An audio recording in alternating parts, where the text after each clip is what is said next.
শুভ সকাল বন্ধুরা, ভালো আছো? আজ সকাল সকাল, আজ সোমবার, শ্রাবণ মাসে প্রথম সোমবার, সবাই জানো। তাই আমি সকালে মহাদেব মাথায় জল ঢালবো আজকে বাড়িতেই, ওই জন্যে এসছি।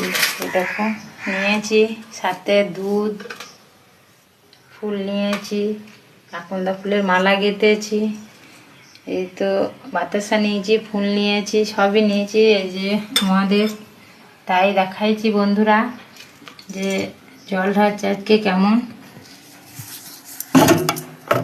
দেখো তোমরা সবে।